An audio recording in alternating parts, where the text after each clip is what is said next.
would a black woman touch my cup? Is there no hygiene standard here anymore? A white woman cut in line. Fur coat. Sunglasses indoors. She slammed her bag on the counter. Good morning, what can I get? Find someone else. I don't want your hands touching anything I bring to my lips. I'm the only one at the counter now, ma'am. Only God knows what your hands have touched. She turned to the man behind her and laughed. With the prices they charge here, they should hire someone more suitable.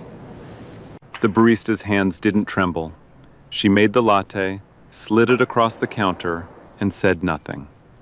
Every morning, same woman, same cruelty, each time worse. Until she picked up Forbes magazine, and the face on the cover sent shivers down her spine. 5:15 in the morning, Brooklyn. Eden Underwood's apartment was small but intentional. Books stacked on every flat surface, a laptop open on the kitchen table, its screen glowing with investor dashboards and acquisition reports. A half-finished cup of green tea sat beside a leather notebook filled with handwritten notes. Her phone buzzed. A text from Terrence Cole, her COO. Day 6 today. You sure you want to keep going? She typed back without hesitation. I need to see everything, not just the good shifts. She closed the laptop, tied her hair back, and grabbed her jacket. No jewelry, no makeup, nothing that would give her away. The subway at 5:40 was a different world. Construction workers with steel-toe boots, nurses heading home after overnight shifts. A teenager asleep against the window, with earbuds still in. Eden sat among them, invisible. Just another young woman heading to a job that started too early and paid too little. That was the point. 3 weeks ago, Bloom Collective, her company, her empire, built from nothing over 6 years, had finalized the acquisition of Hartwell & Company, a 12-location luxury cafe chain across Manhattan. The deal was signed. The paperwork was done. But the announcement was being held. Because Eden didn't buy businesses blind. Terrence had handed her the numbers. Revenue was strong. Margins were healthy. But the internal reports told a different story. Staff turnover at the Upper East Side location was triple the company average. 3 complaints about management in 6 months. 2 baristas quit without notice.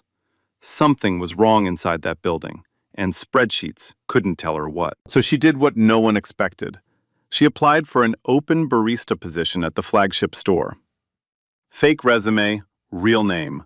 No one in that cafe had any idea that the woman tying an apron behind the counter had just signed the check that bought the entire chain. Terrence thought she was out of her mind. You're a CEO. You have people for this. My people gave me reports, she told him. Reports don't sweat. Reports don't cry in the break room. I need to see it with my own eyes. The train pulled into the 77th Street station. Eden climbed the stairs into the cold, gray morning air of the Upper East Side. The sidewalks were already alive. Doormen hosing down marble steps, dog walkers untangling leashes, black town cars idling at the curb. Hartwell & Company sat on the corner of Madison and 78th. Floor-to-ceiling windows, Italian marble countertops. The smell of fresh espresso and warm croissants hit you before you even opened the door. It looked like the kind of place that had everything figured out. It didn't. Samuel Watts, the store manager, was already inside. Mid-50s, thin smile, soft handshake. He ran the cafe with one rule: keep the wealthy happy, no matter what. If a customer yelled at a barista, Samuel's solution was to apologize to the customer. If someone made a complaint about a staff member, he didn't investigate. He just scheduled that person for fewer shifts.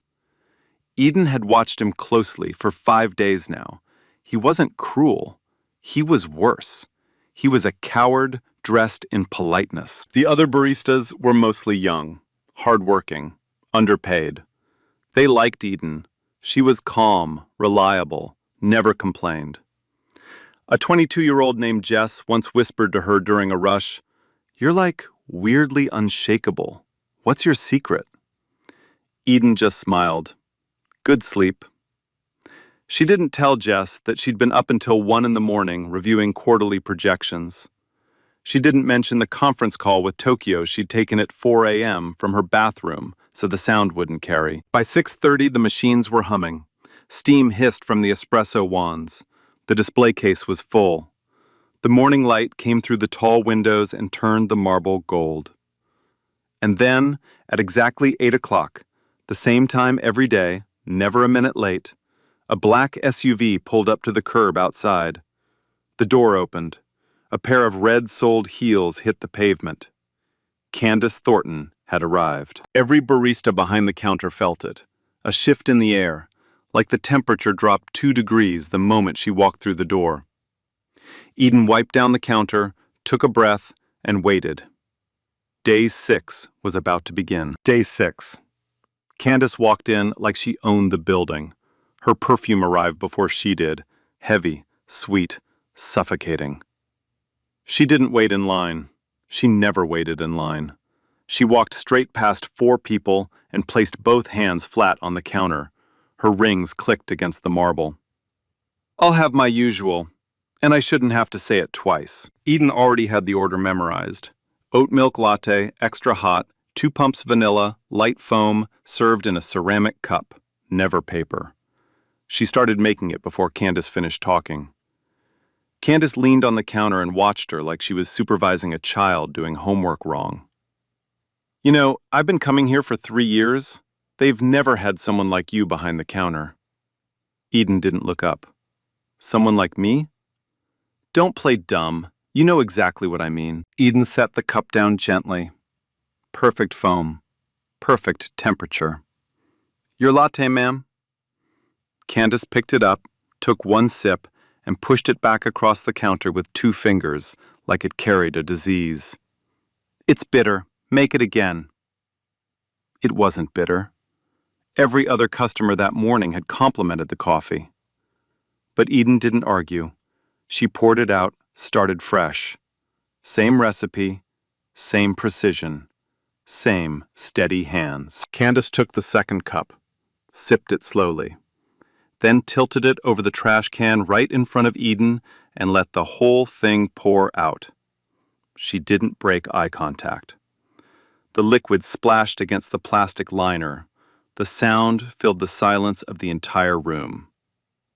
Barely acceptable. Then she left. No tip, no thank you. Just the sharp click of heels on marble and the smell of that perfume hanging in the air like a bruise. That night, Eden sat cross-legged on her bed in Brooklyn and typed her daily report to Terrence. Day 6. Customers CT. Repeat pattern of verbal hostility directed exclusively at me. Manager present, no intervention, no documentation. Terrence replied in 30 seconds. "Come home. You've seen enough." Not yet. Day 8. The cafe was packed. Morning rush. Every table full. A line stretched out the door. Candace arrived at her usual time. She cut the line without a word. Nobody protested. They never did. Some people just carry an energy that tells everyone around them, don't. She stood at the counter and looked Eden up and down. Slowly, head to toe, then back again, like inspecting something on the bottom of her shoe. "Still here? I honestly thought you'd be gone by now. Most of your kind don't last long in places like this." Eden's jaw tightened. Just barely. Just for half a second. "Good morning. The usual?" "Are your hands clean?" "Yes, ma'am." "I mean really clean. I saw you touching the garbage bin earlier. And now you want to make my drink with those same hands? That is disgusting." "I sanitize between every task. Health code requires, I didn't ask for a lecture. Just make my drink and try not to contaminate it." A businessman at the nearest table looked up from his laptop.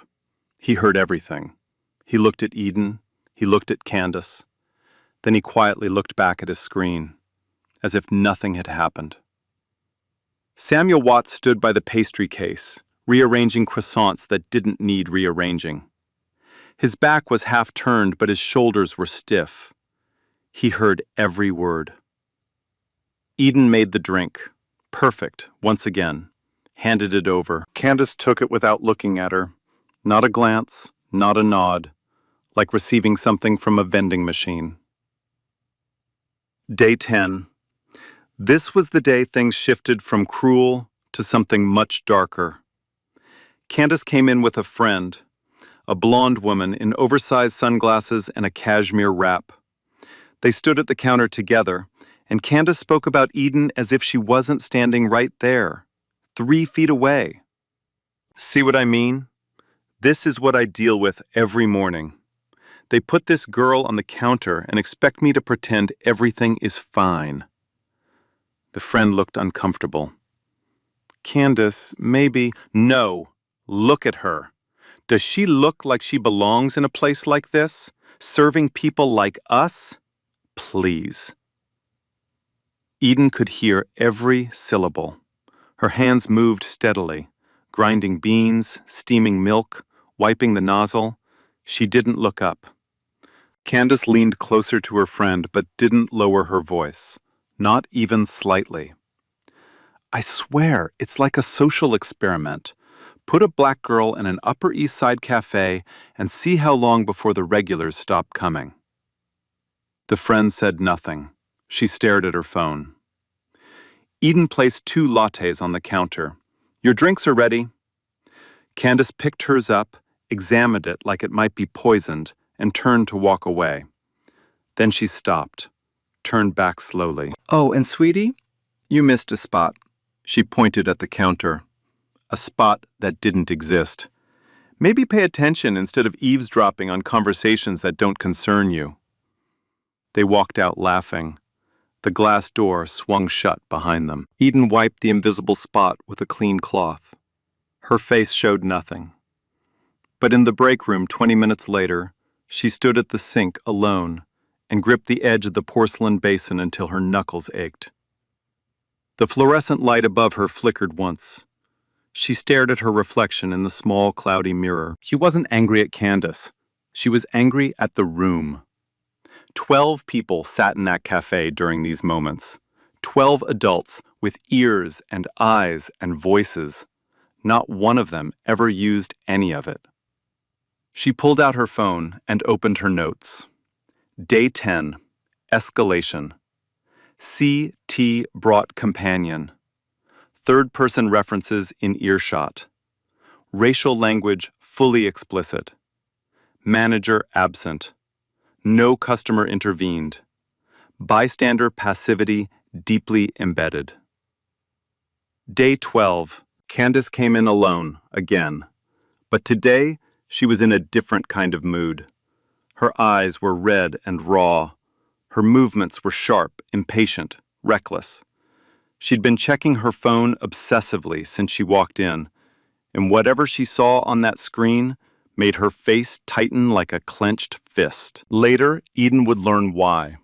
Gerald Ashford had been photographed at a charity gala the night before, with his wife, Renata Ashford, the actual wife. Smiling, holding his arm, wearing a diamond necklace that could fund a small school. Candace had seen those photos that morning. Candace, who owned nothing, whose apartment was in Gerald's name, whose credit cards belonged to Gerald, whose entire life was a lease agreement with no guaranteed renewal. And when a woman like Candace feels small, she finds someone smaller to crush. Hey, you. Eden looked up from the register. Good morning. Don't good morning me. I asked for oat milk last time and you gave me regular. I was sick for 2 days because of you. That was a lie. Eden had triple-checked the milk that day. She always did. I'm sorry to hear that. I'll make sure. Sorry doesn't fix anything. Maybe you shouldn't be handling food at all. Have you even been tested for anything? You don't exactly come from the cleanest background, do you? The cafe went dead silent. Every conversation stopped at once. A spoon clinked against a saucer near the window. and then even that went quiet. A mother with a stroller near the door pulled her child closer. A young woman in a business suit pretended to scroll her phone. Samuel appeared from the back room, assessed the scene in 2 seconds, and walked over. Not to Candace, but to Eden. "Eden, why don't you take a quick break? I'll cover the counter." That was his answer. Remove the target, protect the attacker. Eden untied her apron, walked to the back without a word, sat on a cold plastic chair beside the mop bucket in the storage room. The fluorescent light buzzed above her head like a trapped insect. She wasn't surprised. She'd seen this exact pattern described in the internal complaints she'd read before going undercover. When a customer causes trouble, the employee gets pulled off the floor, never the customer. That was Hartwell & Company's real operating policy, the one that never made it into any official handbook. She typed to Terrence, "Manager response confirmed. Remove staff to protect aggressive customer. Pattern matches all prior complaint reports. This location needs full restructure from leadership down." Terrence typed back one line, "Say the word and I'll have legal send the restructure memo tonight." Eden stared at the message for a long time. The light buzzed above her. "Not yet. I need them to show me everything." She tied her apron back on and walked out to the counter. Candace was gone. Her cup sat abandoned on the table, lipstick on the rim, half finished. No tip. Not a single dollar. Again. Eden picked it up carefully, wiped the table until it was spotless, and got ready for tomorrow. Because tomorrow was always worse. Day 14. Candace had found a new game. She didn't just come alone anymore. She started bringing an audience. 2 women trailed behind her that morning, both white, both dressed like they'd walked off the same magazine page. They sat at the table closest to the counter, not because it had the best view, but because it had the best earshot. Candace stood at the register and stared at Eden for a long moment. Then she turned to her friends. "Watch this. Every single morning I have to deal with this." She turned back to Eden. "I want my usual. And this time, try to get it right. I know that's asking a lot." Eden's voice was steady. "Oat milk latte, extra hot, 2 pumps vanilla, light foam, ceramic cup." "Did I ask you to recite it? Just make it." Eden turned to the machine. The steam hissed. The milk foamed. Her hands moved with precision that came from years of discipline, not from making coffee, but from building something much larger while the world looked the other way. Candace leaned back toward her friends and didn't even try to whisper. "She's been here for 2 weeks, and she still can't get a simple drink right. I swear they hire these people just to meet some kind of quota." One friend laughed. The other shifted in her seat but said nothing. Eden placed the latte on the counter. "Your drink, ma'am." Candace took a sip and grimaced. "This is disgusting. It tastes like you made it with your feet. Start over." There was nothing wrong with the drink. Everyone behind that counter knew it. Jess, the 22-year-old barista at the pastry station, clenched her jaw so hard her teeth hurt. She looked at Samuel, waiting for him to say something. He didn't. Eden made it again. No protest. She placed the second cup on the counter. Candace sipped and shrugged. "Mediocre, but I guess that's the best you're capable of." She walked back to her friends. Their laughter floated across the cafe like smoke. Thin, toxic, impossible to escape. Other customers stared at their phones, their books, their laptops, anywhere but at Eden. A woman near the door caught Eden's eye for half a second, something that might have been sympathy, then looked away fast, as if eye contact was dangerous. Samuel Watts polished a glass behind the bar. He'd been standing there the entire time, close enough to hear everything, far enough to pretend he hadn't. That evening, Eden added a line to her report. Coworker Jay visibly distressed. Looked to manager for support. None given. Staff morale erosion in real time. Day 15. This was the day Candace crossed a line she couldn't uncross. The morning rush had died down. The cafe was half full. Eden was wiping the counter when she noticed Candace sitting at her usual table, phone raised, aimed directly at her. She was taking a photo. Not of the coffee, not of the pastry case, of Eden. Specifically of Eden on her hands and knees, wiping a spill near the base of the counter. Candace showed the photo to the friend beside her. They laughed. Candace typed something, slowly, carefully, like composing a masterpiece, and her friend leaned over to read the caption. More laughter, louder this time, the kind designed to be heard. Eden didn't know what the caption said, not yet, but Terrence did. That evening he called. His voice was tight. Someone in my network sent me a screenshot. Candace posted a photo of you on her private Instagram. You're on your knees cleaning. The caption says, and I'm quoting, "The help doing what the help does best. At least she knows her place." Silence on the line. Eden, that's enough. Pull out. We have more than enough to restructure. Eden sat on the edge of her bed, jaw set, eyes dry. Who saw the screenshot? It's been shared in at least 2 group chats. Someone screenshotted the original post with the timestamp and her username visible. Save everything. Already done. Eden, I'm serious. I need 3 more days. For what? Because I want to see what the manager does when it gets worse. I want to see if there's a single person in that building who will stand up. If there isn't, I need to know that before I take over. Terrence went quiet for a long moment. Then, 3 days. Not one more. Day 17. Candace was getting bolder. Whatever fear of consequences she might have once had was gone. The cafe had taught her, through silence, through compliance, through Samuel's spineless smiles, that she could do anything. She walked in and went straight to the counter. She didn't order. She just stood there, looking at Eden with an expression somewhere between boredom and contempt. You know what I find fascinating? How someone like you can stand there every morning and pretend this is normal. Pretend you belong here. Pretend we don't all see exactly what you are. Eden met her eyes. Would you like to order? I'm talking to you. Don't interrupt me. I'm here to take your order, ma'am. See, that's your problem. You think putting on an apron makes you equal to the people on this side of the counter. It doesn't. It never will. You're serving me because that's where you belong.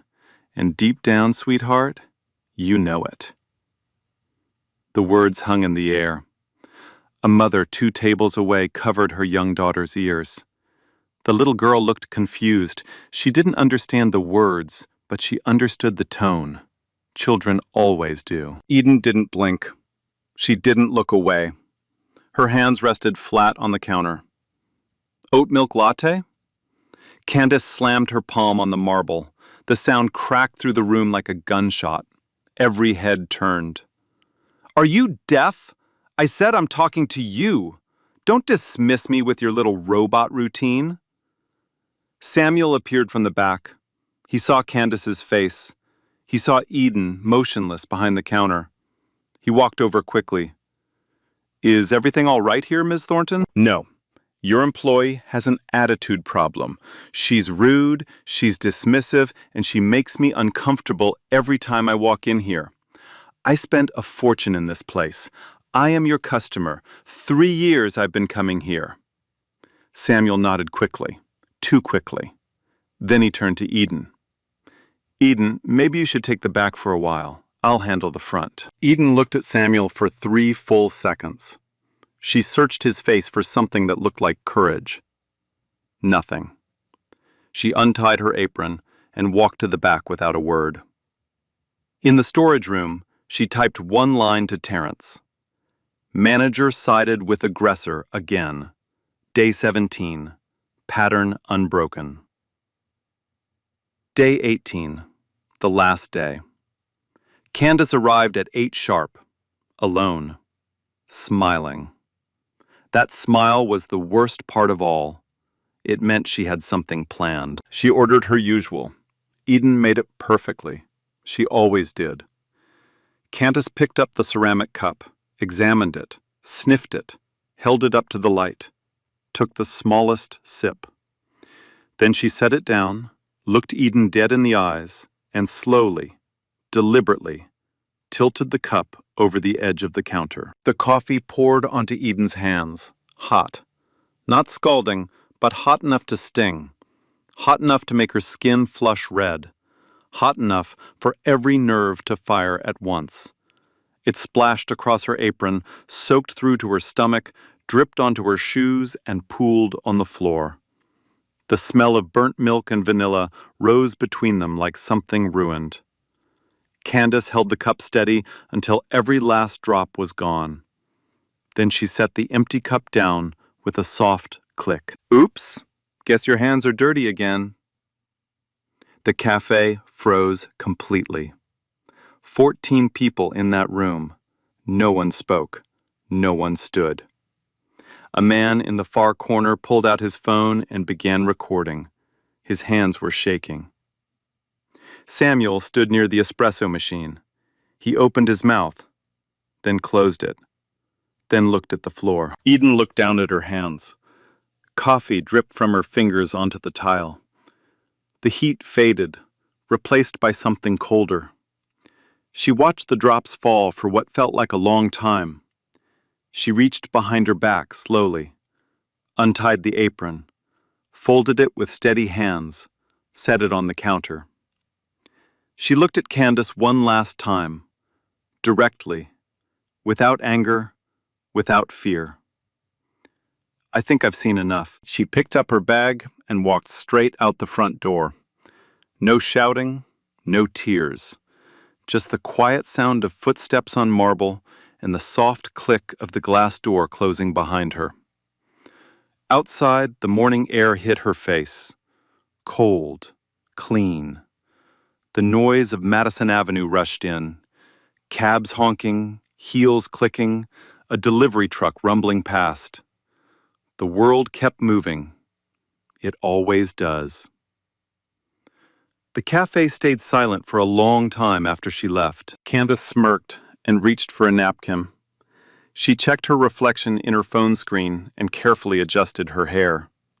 She had no idea what she had just done. No idea who she had done it to. No idea that the woman who walked out that door owned the counter, the espresso machine, the building, and every single thing inside it. And no idea that in exactly 14 days, the whole world would know it too. 2 weeks later. The morning of November 12th started like any other Tuesday in Manhattan. Coffee shops opened, taxis honked, people rushed past newsstands without stopping.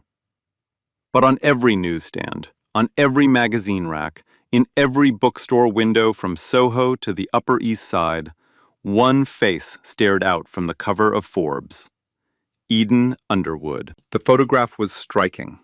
She wore a tailored black blazer, no jewelry, no makeup tricks. Her arms were crossed. Her expression was calm. The same calm she wore behind the counter at Hartwell & Company, while coffee dripped from her fingers. The same calm she wore when Candace told her she didn't belong. The headline read, "The Quiet Disruptor: How Eden Underwood Built a $200 million Beauty Empire While Nobody Was Watching." The article ran 8 pages. It detailed how Eden had founded Bloom Collective at 23 with $1,200 and a laptop. How she had bootstrapped a clean beauty supply chain serving 36 states. How she had quietly closed partnerships with 3 of the country's largest retail chains. How her company had just completed a Series B round at $50 million. And buried in the 6th paragraph, the detail that would set the internet on fire. In her most unconventional move yet, Underwood spent 18 days working undercover as a barista at the flagship location of Hartwell and Company, the luxury cafe chain Bloom Collective acquired in a deal finalized last month. "I don't buy businesses from a boardroom," Underwood told Forbes. "I needed to stand where my employees stand. I needed to see what they see, feel what they feel, and understand what's broken before I try to fix it." The article didn't name Candace Thornton. It didn't need to. It described a pattern of targeted racial harassment from a regular customer and a management culture that prioritized revenue over the safety and dignity of its staff. It quoted Eden directly. "I watched a manager remove a black employee from the floor to protect the comfort of the person abusing her. That told me everything I needed to know about the leadership at that location." By noon, the article had been shared 400,000 times. By evening, it was trending in 12 countries.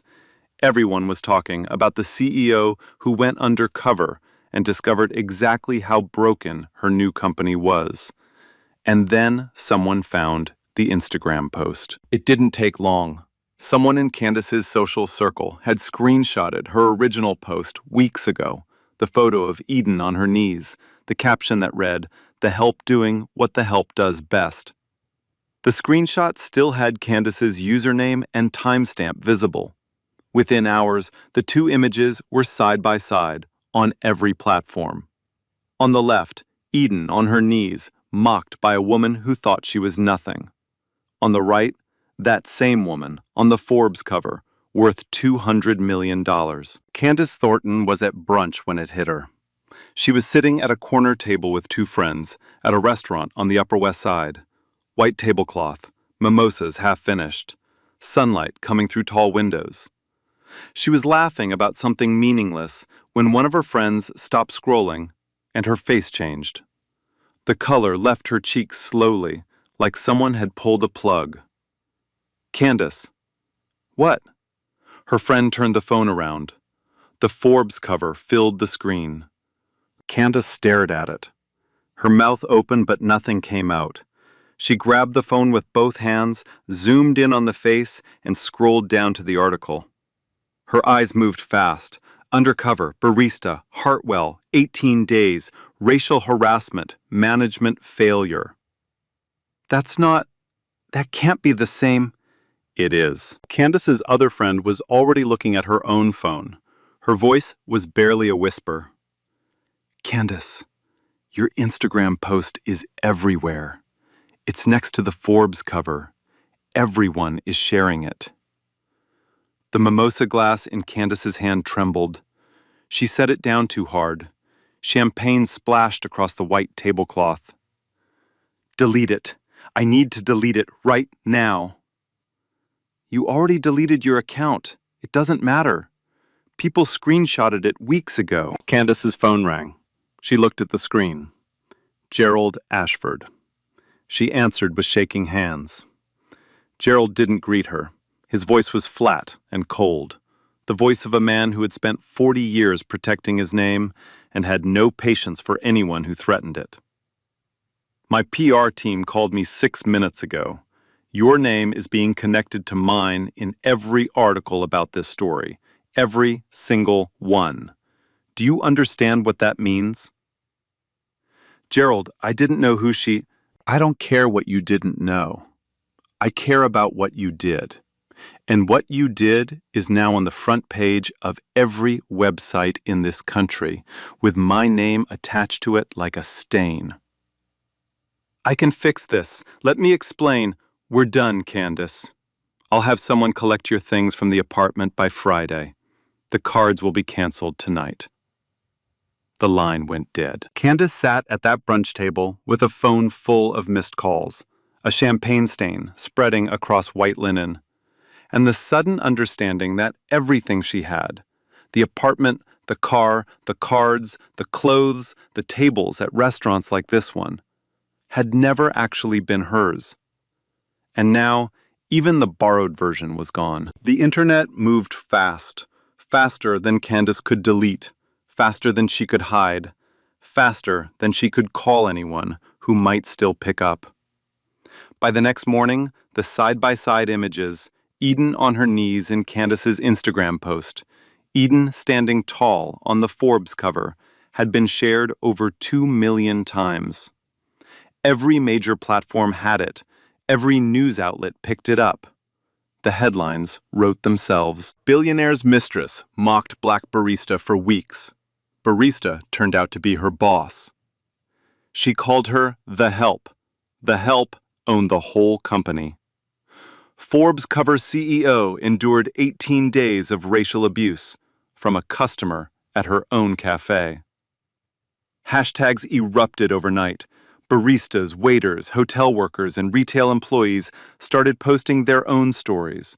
Moments they were humiliated by customers who saw their aprons and decided they were less than human. Eden's story had become a mirror. Hartwell and Company was dragged into the spotlight alongside Candace. Former employees came forward. 3 baristas who had quit the Upper East Side location gave interviews describing the same pattern: wealthy customers who abused staff, and a manager who did nothing except remove the employee from the floor.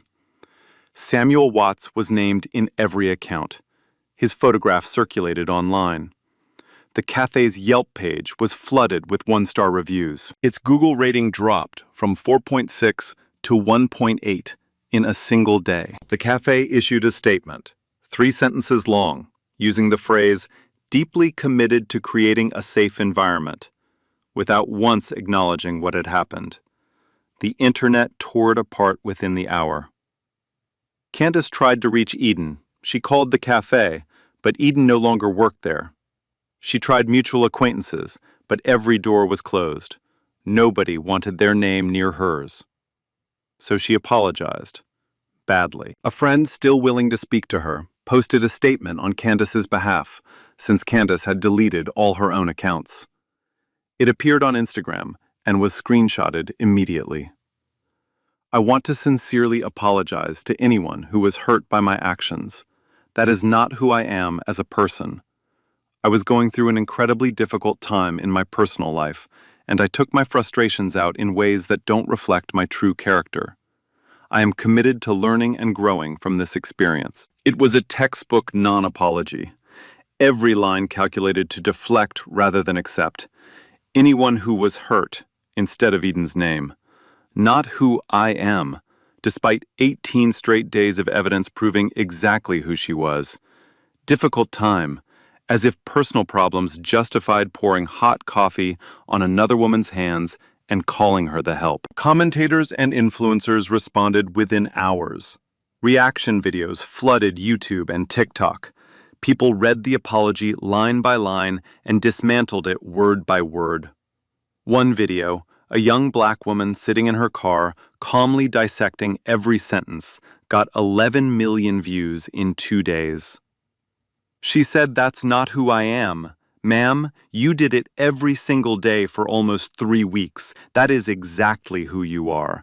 That is the most who you are thing I've ever seen." Gerald Ashford's PR firm released a formal statement that same afternoon.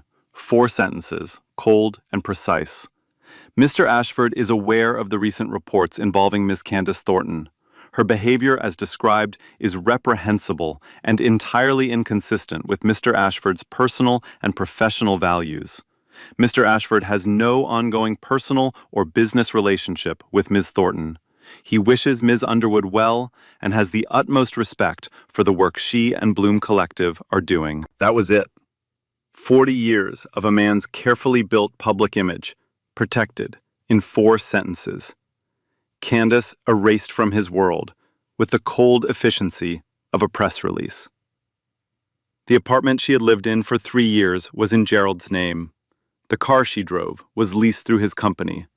The credit cards she used were extensions of his accounts.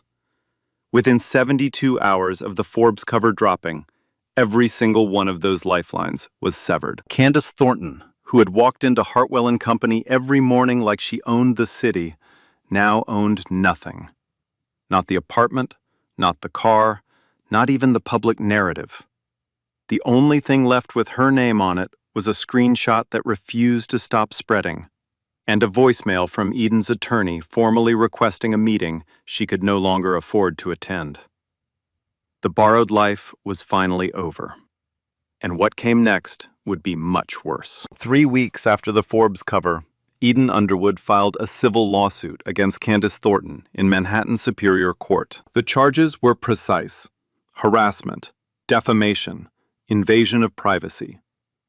The unauthorized photograph, posted publicly with a caption designed to humiliate, formed the backbone of the privacy claim. The 18 days of verbal abuse, witnessed by staff and customers, supported the harassment charge. And the caption itself, "The help doing what the help does best, at least she knows her place," was defamation in writing, aimed at a specific individual, published to an audience, and demonstrably false in every possible way. Eden's legal team didn't just file a complaint. They filed a narrative. The opening brief read less like a legal document and more like an indictment of a culture where wealth bought silence, where aprons made people invisible, and where skin color determined whether someone was treated as human. The lawsuit drew national attention within hours, not just because of the Forbes angle, but because it had become something larger. Every barista who had ever been screamed at and told to smile saw themselves in this case. Every Black professional assumed to be the help understood exactly what Eden endured. Naomi Griffin, the Forbes journalist, published a follow-up piece. She interviewed 6 former Hartwell employees, 4 of them people of color, who described a pattern of customer abuse that management ignored. One former barista told Griffin on the record, "I watched it happen to Eden every day. I wanted to scream, but I was 22 and needed the job." That's how they keep you quiet. The discovery phase of the lawsuit broke the case open. Candace's attorneys initially tried to argue that her behavior was rude, but not illegal, that being unkind to a service worker, while unfortunate, did not constitute actionable harassment. But discovery destroyed that defense before it could take shape. First, the video. The customer who had recorded the final incident, the coffee poured onto Eden's hands, provided the footage to Eden's legal team. It was 53 seconds long, clear audio, clear visual. You could see Candace tilting the cup deliberately. You could hear the splash. You could hear her voice saying, "Guess your hands are dirty again." And you could see 14 people sitting in frozen, absolute silence. The video was entered into evidence and aired on 3 major cable networks. 12 million people watched it in the first 48 hours. Then came Candace's phone records. During discovery, her attorneys were compelled to produce text messages relevant to the case. What emerged was devastating. Texts to friends joking about my morning entertainment at the cafe. A message describing Eden as the Black girl who thinks she can make coffee.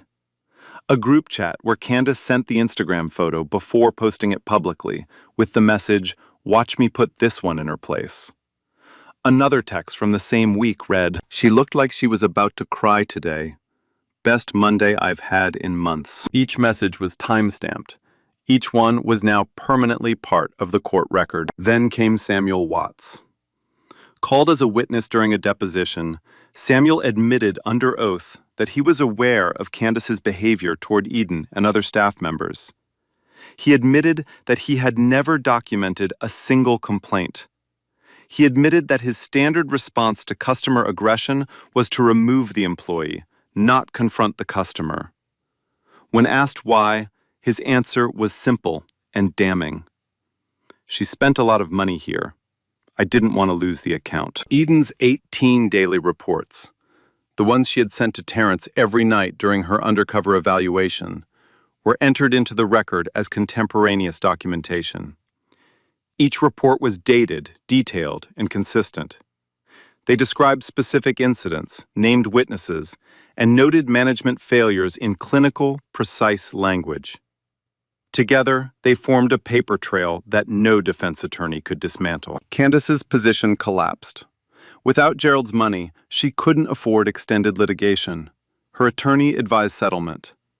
Eden's legal team agreed, but with conditions that left no room for quiet resolution. The terms were made public. Candace Thornton was required to issue a formal written apology, not drafted by her, but reviewed and approved by Eden's attorneys to ensure it contained no deflection, no passive language, and no excuses. The apology was published in the same Forbes outlet that had run the cover story. She was required to pay a substantial financial settlement.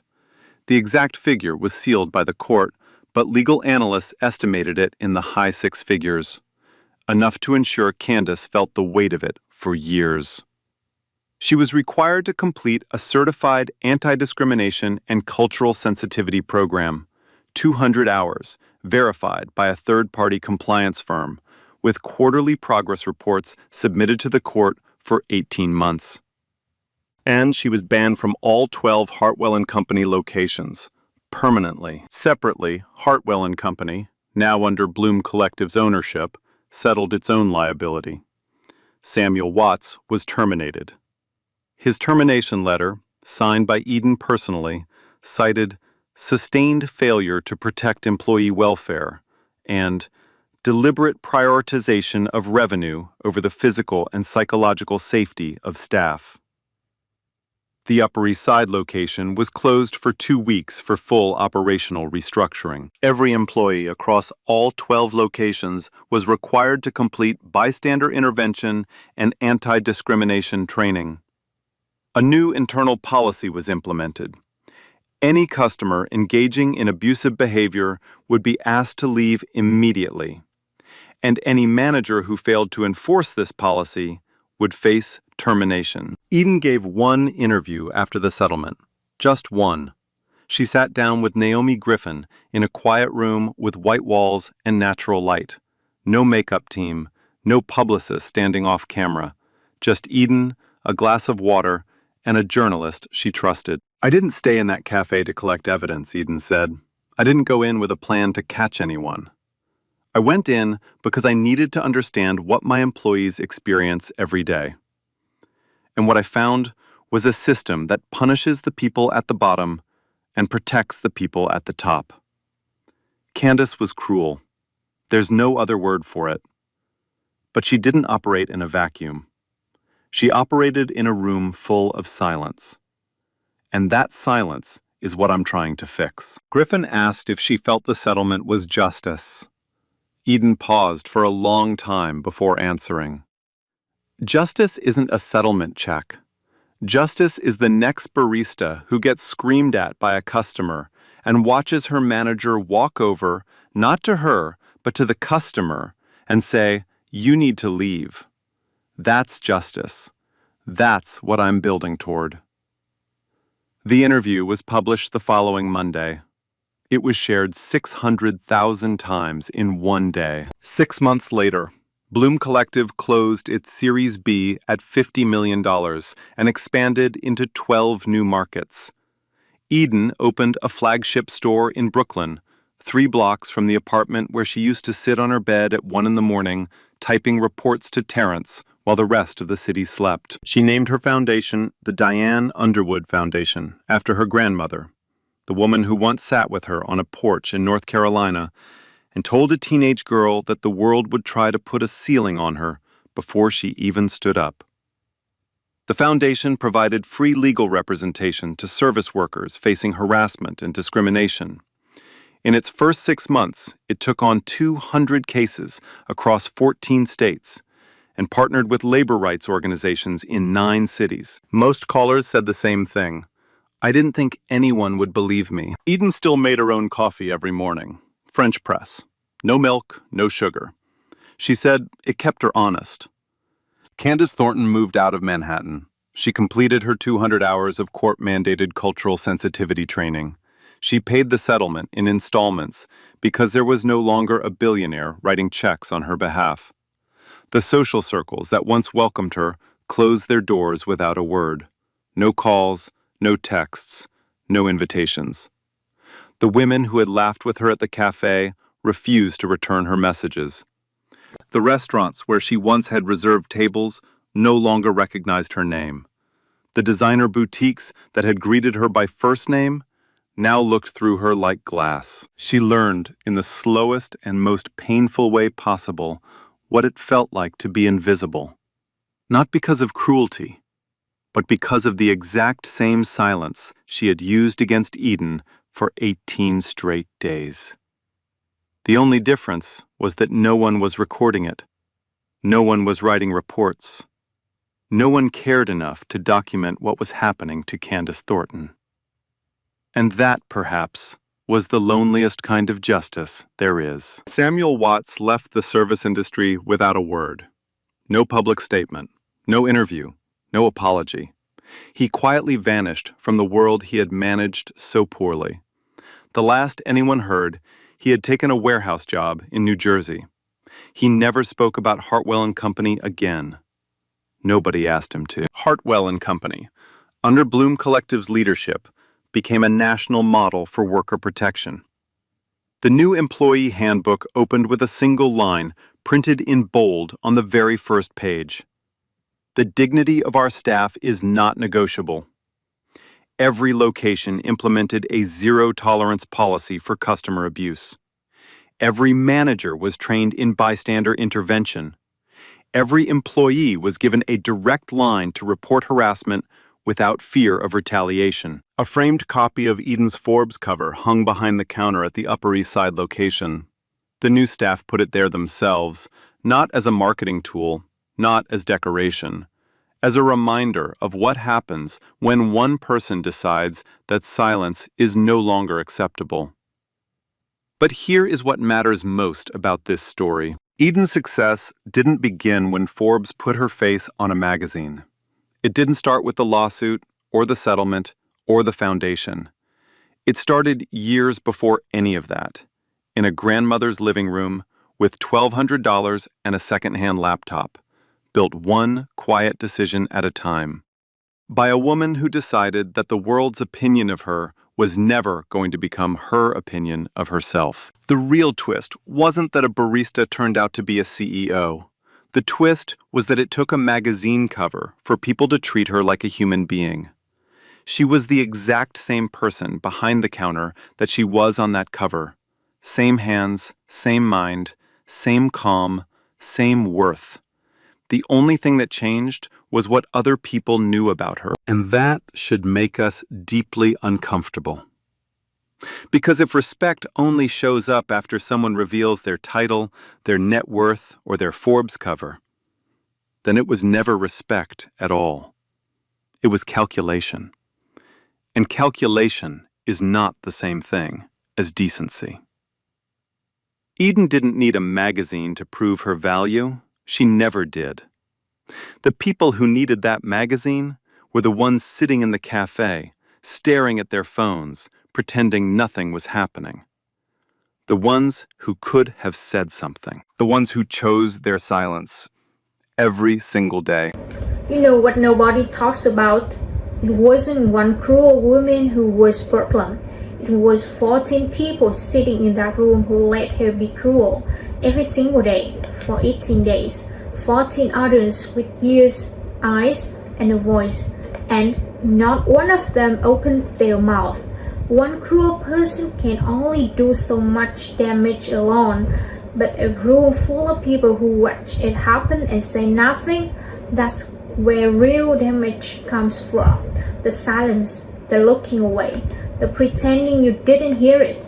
That's what makes cruelty possible, not the person doing it, the people allowing it.